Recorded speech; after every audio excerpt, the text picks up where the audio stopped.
Good afternoon and welcome to the Greater Fargo-Moorhead EDC annual meeting. I'm Shauna Olson. I'd like to welcome EDC President and CEO Joe Raso and EDC Chair Judd Graham. Greetings, gentlemen. Thanks, Shauna. We're glad to be here and excited to share great news about the EDC's work this year. In fact, this is not only a celebration of 2021, but it also happens to be the organization's 75th anniversary we are celebrating today. Yes, good afternoon, Shauna. Hello. Judd. We certainly are excited to celebrate our 75th anniversary, and with the great success of last year's newscast format annual meeting, we decided to wrap up both 2021 and our 75th into this broadcast format, and we really appreciate you all being part of it. In the next half hour, our viewers will hear about numerous successes we've been honored to be part of that will certainly feel like a celebration for all of us. Well, let's jump right into the festivities, shall we? Since its inception, the EDC's mission has been to serve primary sector companies, but the term may be new to some. So, Joe, do you want to provide a definition for our audience? Sure, Shauna. In essence, we serve the companies within our region, which amount to about 600 of the 13,000 businesses in this marketplace, who generate most of their income from selling their products and services nationally and globally, bringing new wealth into our economy. We also work to attract these types of companies to the region and assist newly formed primary sector companies. And we know that a lot of media coverage of our work tends to focus on new projects in the region, such as our support of the Amazon project this past year. But in reality, more than 75% of our region's growth in the past several years has been due to existing industry growing. In fact, supporting existing primary sector companies is so important that the organization spends more than 70% of its time and energy on those efforts. Yeah, to Judd's point, we've developed one of the nation's leading business retention expansion, or BRE programs, to ensure we understand the needs of our companies so we can support their growth and help understand public policy needs to continue their success. In fact, in 2021, we took part in a national consortium of communities who gathered strategic data from their companies. And one of the biggest takeaways we learned was that 84% of the companies we interviewed had expansion plans, whereas on a national level, the expansion plans were at about a 51% clip. The ongoing results of our BRE program can be found on our website and includes results on a variety of questions we ask CEOs, including the satisfaction our companies have with more than 30 community attributes. It's definitely worth checking out. Absolutely. Now, those are some very impressive statistics, and I bet are keeping you all very busy supporting these companies. And I imagine one question you're often asked is, how does this work impact my organization or community? So when asked, what's your answer? What do you say? Yes, Shauna, it's very important that we can show the value of the EDC's work to the investment we are all making. I know for Bremer Bank, that is certainly true and something we measure constantly. For the EDC, I'd say our efforts over the past few years to develop in-depth reporting of the economic impact of our work has been key. Yeah, I agree 100%, Judd. You know, for the past 3 years, the EDC has hired applied economist Dean Bankson from NDSU to determine the economic impact of the work we do for primary sector projects in the region and those impacts across our economy. And though the full details of our impact can be found in our recently released annual report, which you can link to from the EDC homepage, I just want to share a few key stats from that economic impact. Number one, total jobs created and committed to be created by our companies was more than 5,100. The total payroll of these jobs compensate people at more than $60,000 annually, or about 25% more than the median average wage in our region. And all of this economic activity generates huge sales revenue to the economy to the tune of more than $2.5 billion, with a B, dollars these past few years. We know how important this information is to our investors and partners, but sometimes the stories of the companies making this happen is really what connects with people. Mm-hmm. Exactly right, Joe. For example, Shauna, this past December, the EDC board got to hear from Packet Digital CEO Terry Zimmerman about the incredible technology being created by her company and how the EDC assisted in their growth plans here in our region. It was such a compelling story that we thought important to share with everyone today. Yeah, that is exciting, Judd. And let's head over to Packet Digital, where EDC Chief Business Development Officer Ryan Aschheim is with Terry Zimmerman. Thanks, Shauna. I'm here with Terry Zimmerman, CEO of Packet Digital. Terry, it's been a really busy year for Packet Digital. Can you tell us a little bit about the company and some of the technologies you've been working on? Yes, thanks for asking. We have had a lot of exciting developments this last year.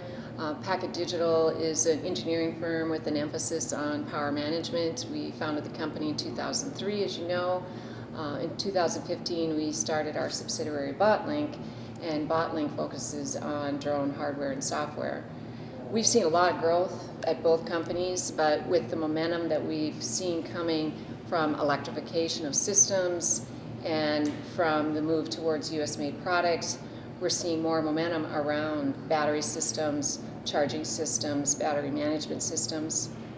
We've done a lot of innovation around algorithms and high efficiency, and that innovation has resulted in some big wins for us. We won 2 contracts this last year with Lockheed Martin around batteries and charging systems, and then we also won a very large contract with the Air Force Research Lab to bring that same kind of innovation to the next generation space vehicles. So we're very excited about the success we're seeing. I'm very excited to have the opportunity to work with a very talented team here at Packet Digital and BotLink, and I'm even more excited about the future and where things are headed. So with all this growth and activity, it's no surprise that you've had to expand your footprint, grow your operations. We're here in your new facility, in fact. Can you tell us a little bit about some of the investments and efforts that have gone into accommodating your growth and the evolution of the company? Yes, we bought this building in 2021, and this is our new company headquarters, and we are making significant investments here. We did an overall assessment of our safety and policies and practices. We dramatically expanded our manufacturing facility, implemented new systems for safety and quality. We implemented new infrastructure and tools and modernized that for our engineers. But honestly, Ryan, this building is something more than that. To me, it's really a place where we can take our innovations at a more accelerated level and attract more team members. It really lets us bring on innovation at an accelerated pace of sophistication and higher impact. And of course, we can make more batteries here, and we can attract more team members and support a lot more customers. But really, it's a home where we feel we can nurture a larger team, and also an opportunity to take our products to a new level and enhance our safety. We're really trying to impact the world with what we're doing. Our dream is to build a great place to work here in North Dakota. Extremely appreciative to the City of Fargo, the EDC, and the state of North Dakota for helping us realize our dreams. Innovative technology, changing the world. It's happening right here in the greater Fargo-Moorhead region. We can't thank you enough, Terry, for all that you do to strengthen the regional economy and diversify the regional economy. Packet Digital is a tremendous asset for the community. Back to you in the studio, Shauna. What an amazing company doing incredible work here in our region and impacting the world. It certainly must be rewarding for the EDC to work with these great businesses. Yeah, it certainly is, Shauna. It is serious work, but also so much fun. And speaking of some fun, I'd like to take a small break to have a little fun so we can all be a little bit more comfortable understanding what a primary sector company is. Now remember, a primary sector company exports a majority of its goods and services outside the trade area, bringing in new wealth. It's not about the size of the company, but the fact that the company brings in new money, adding to our overall economy. So for example, Bobcat or Microsoft would be considered a primary sector company. But Cashwise or Hornbachers would not, because most of their customers are local. Now don't get me wrong, they are both important businesses to our region and critical to our business ecosystem, but they're not primary sector businesses. So knowing that, let's see if we can get this true-false question popping up on your screen correctly. I'll give you a few seconds.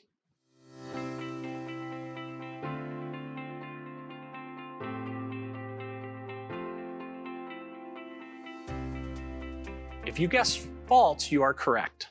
Sanford and Essentia are very important to our overall economy and quality of life, but most of their income is generated from their clients who live here within our region. I hope you got that one correct, but don't worry if you didn't. You'll get to try again soon in our broadcast.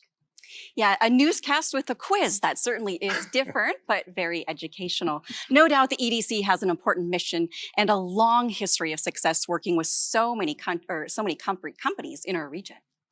Yes, Shauna, we've had a lot of success regionally, and we're excited to support companies not only with their growth, but by helping them recruit and retain workforce to support their growth. And workforce is still a central focus of our work because it is the #1 challenge our companies face.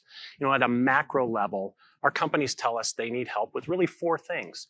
The first is to help them identify the people they want to attract here to work with them. Second is helping the company share with those prospective employees what it's truly like to live and play in our region, authentically who we are. Third is offering them support when that candidate and their family visits our community. And then lastly, making them feel welcome once they've moved here. And we utilize a number of unique workforce development tools to provide this support. And they include things such as liveinthefmarea.com website, our FM Area virtual tour website.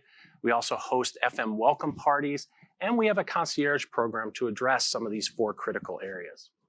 And we know that to address all the workforce development needs in our region requires strong partnerships, which we'll talk about in a little bit, but I want to emphasize that nearly all of the projects we work on require us to support companies' workforce needs. Yeah, that's right, Judd. Workforce is a critical piece for the growth of our companies. And with such a large challenge, we rely on partnerships like the special one we have with the Chamber called Fueling Our Future.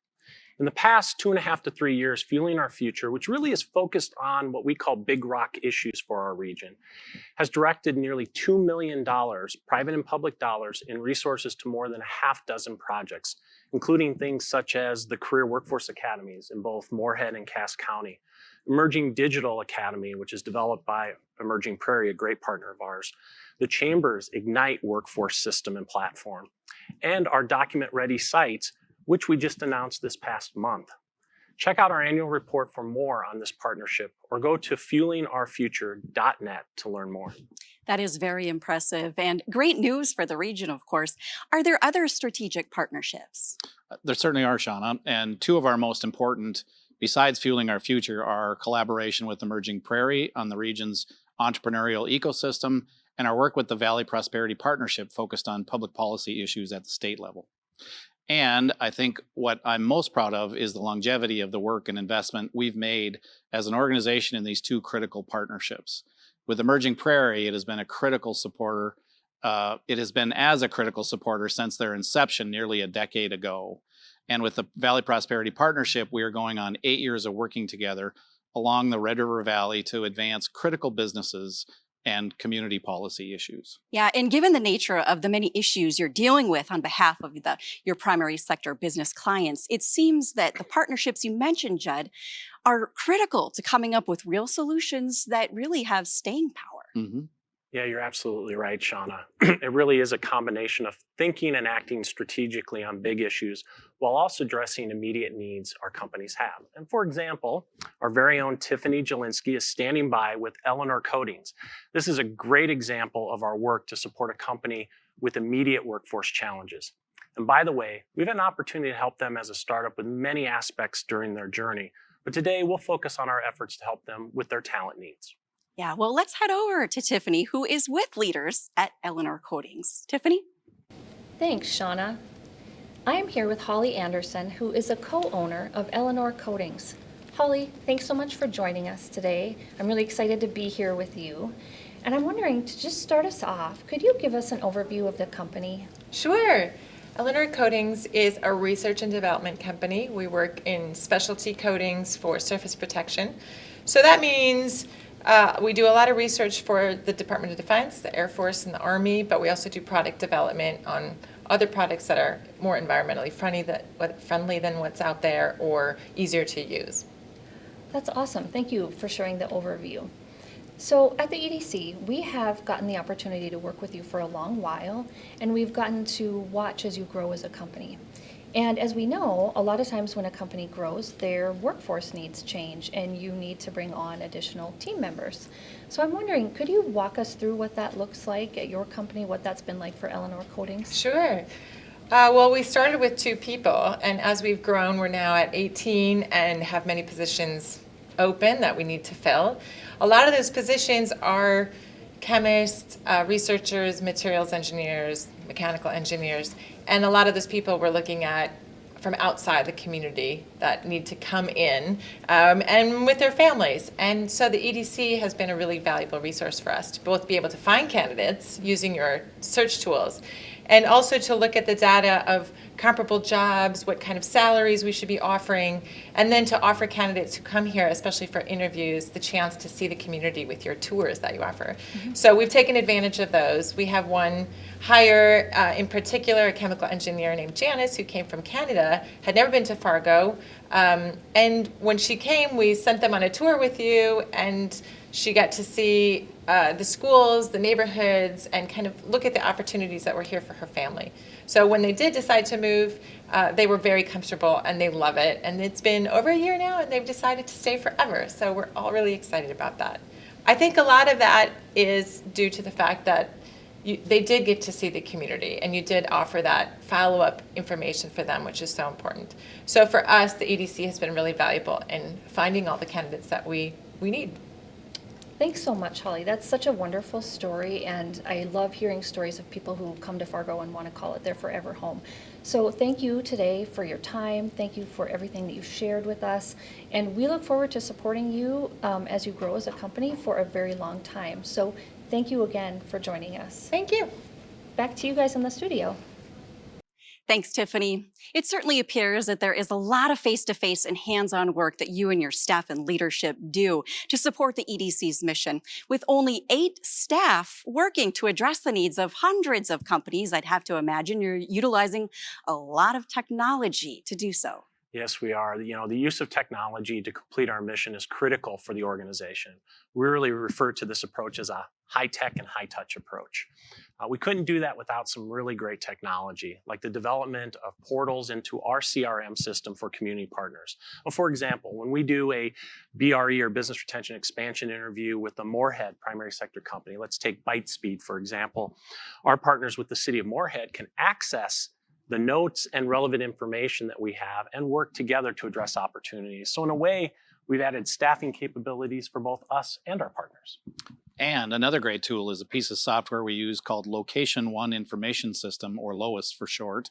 It is located on the EDC's website and is used to market commercial property and land and to layer relevant data over properties such as enterprise zones, new market tax credits, floodplain maps, and so much more so a company or site selector can find the location that fits their needs. And we also have a very robust product that we call MC or EMSI that helps us to identify potential candidates from anywhere in the US that we can share with our companies. In addition, MC provides a plethora of labor market data to help our companies understand supply and demand and compensation in markets based on occupation.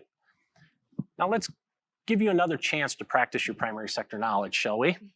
Take a look at the question posted on your screen and give this one a shot. I'll give you a few seconds to think about the answer for yourself.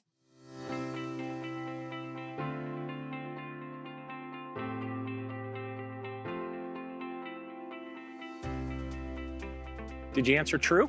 Great, because American Crystal is headquartered in our region and sells most of its products around the nation, making it a primary sector company for our market. Well, hopefully you're getting more familiar with primary sector companies. And of course, remember, it doesn't matter if a primary sector company has 2 or 2,000 employees. Each one is an important client to us. In fact, many primary sector companies we work with are more in the startup phase. Supporting them today can lead to the evolution of their business and our economy. One day they could be the next Aldevron, or Apario, which is now Agco, or an RDO or a Bushel. In fact, our own John Mahachek is meeting with a new startup right now at Emerging Prairie's co-working space, the Prairie Den. Wow, that's great. Let's head over to the Prairie Den, where John is joining us with David, co-founder of Stacks. John? Thanks, Shauna. Yes, I'm here with David Hawkus, the startup Stacks. So first of all, David, tell us, what is Stacks? Sure. So Stacks is a consumer app that helps people discover new companies that align to their personal values. So whether you are looking for clothing, groceries, looking for a new bank, determining which gas station to stop at, or looking for a new job, what our recommendation engine can do is tell you exactly those companies that are the best aligned to the things that matter to you the most. Thank you. So when we first met, I was helping your wife's company try to figure out some financing situation. That led to conversations about the new startup you're working on with your co-founder, Josh. And I believe at that time, like, starting here, locating here wasn't necessarily a part of the original game plan. Can you tell me a little bit about the decision to start Stacks here, but also just how things are going?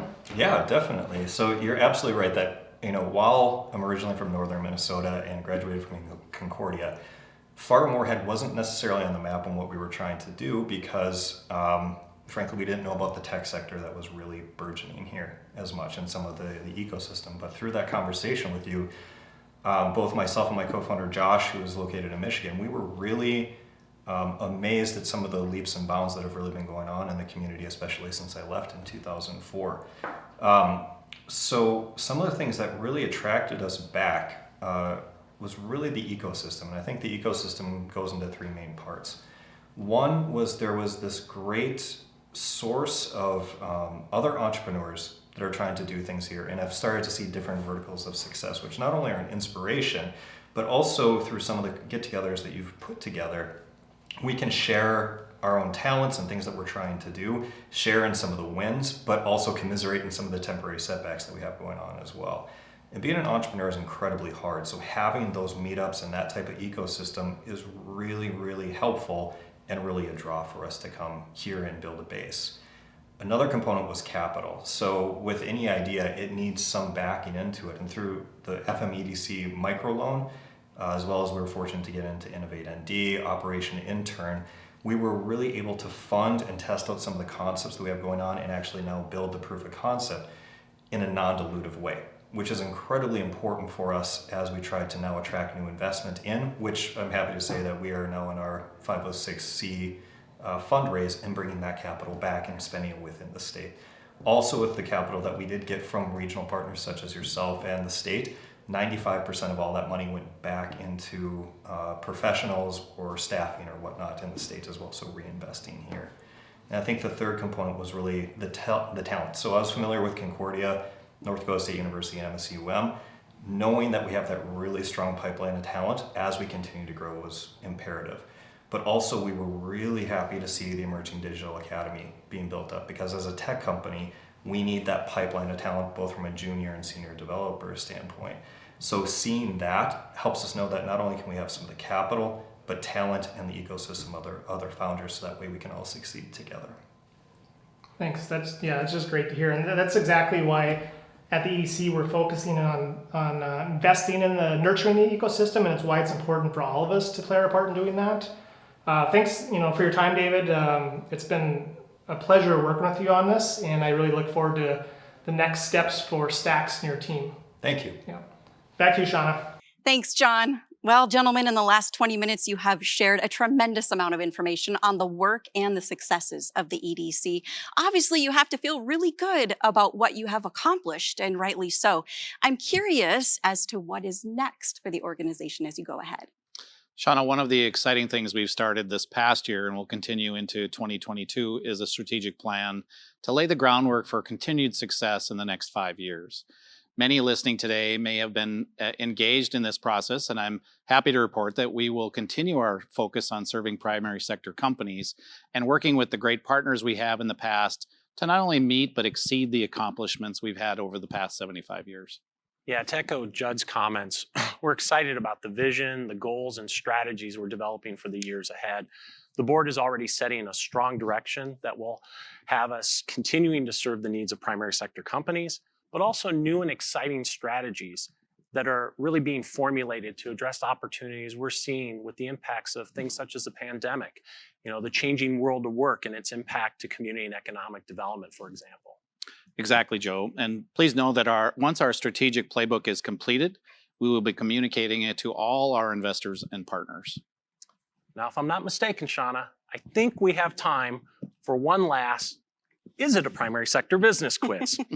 So check out your screen and see if you can answer this one correctly. Now, this is a multiple choice one. I'll give you a few seconds to make your choice.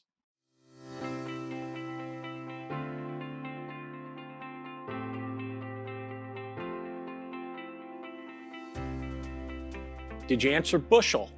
If so, you are correct. Now, Dawson Insurance and Eventide provide great services and jobs to our region. but it's Bushel that sells its products to thousands of farmers and co-ops across the country, bringing new resources into our market.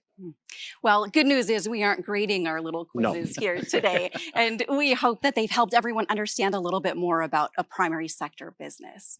I believe we're coming to a close of another informative and very inspiring annual meeting for the EDC. Gentlemen, do you have any closing thoughts? Absolutely, Shauna, and really thank you for being our host and anchor for today's annual meeting. Really appreciate that. Absolutely. First, please know that this broadcast is being recorded and will be made available on our website shortly. So if you want to forward a link to those you think may be interested, please know you can do so. Second, our annual report was released digitally this morning, so don't hesitate to go to our website and click on it from our homepage. Finally, I'd like to thank our investors for the opportunity they give us to do this important work. I'd also like to thank the great EDC staff and our partners for making this really a personal joy for me on a daily basis. I want to thank you, Judd, for your leadership as chair and for the committed board of directors we get to work with every day. It's truly has been a pleasure serving as your CEO. I'd also like to thank the staff and investors. It's been great working with a fabulous board and executive committee. For all those listening, please know that we are here at any time you want to reach out to share a success, ask for an update on our work, or to call us to support your business development needs. Very good. And I believe we're coming up against our allotted time for the 2021 annual meeting. Thanks for joining us. And as we close, please enjoy some local entertainment. Have a great afternoon. Hello, my name is Dylan Sperlin. I'm a local musician from here in Fargo, North Dakota, and I'm going to be playing you guys a couple songs.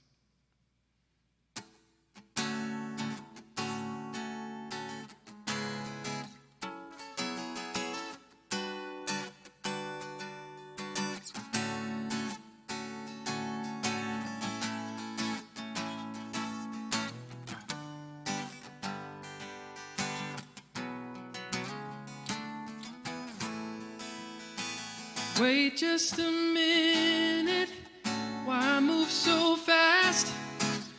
Why not see how long this feeling can last? So let's take it slow and see where this goes.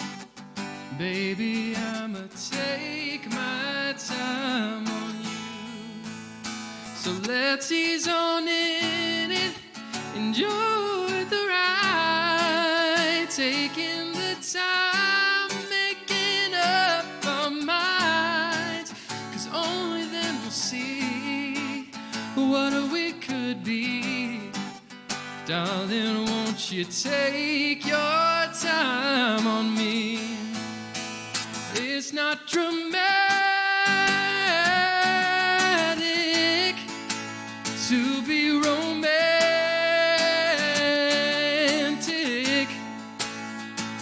'cause I'd love to see this through.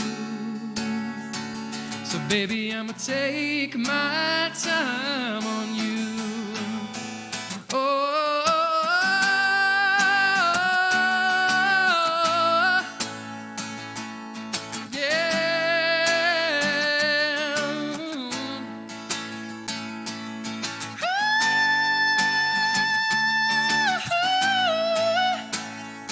Baby, I'ma take my time, take my time. Yes, I'll take my time on you.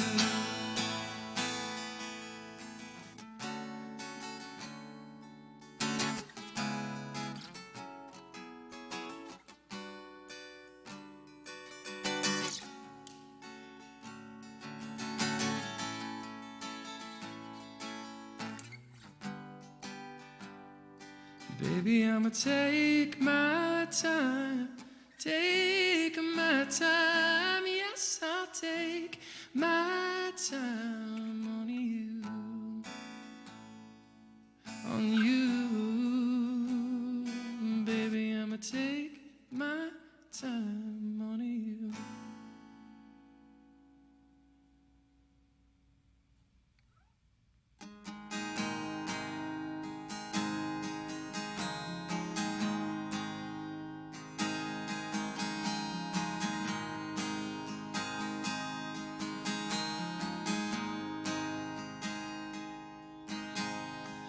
Looking out my rearview mirror, the miles behind don't disappear like they once did when we were just kids. However hard I hit the gas, the engine don't run half as fast as you once did.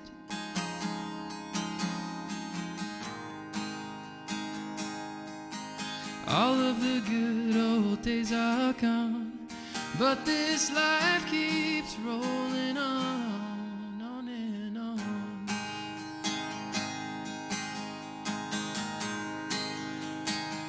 Yeah, it's good to be alone. No one to call up on the phone. And after a month out on the road, yeah, no one to call you welcome home. No one to scratch you down your back. No one to cut you any slack. You've got to scratch it on your own, yeah. Yeah, it's good to be alone.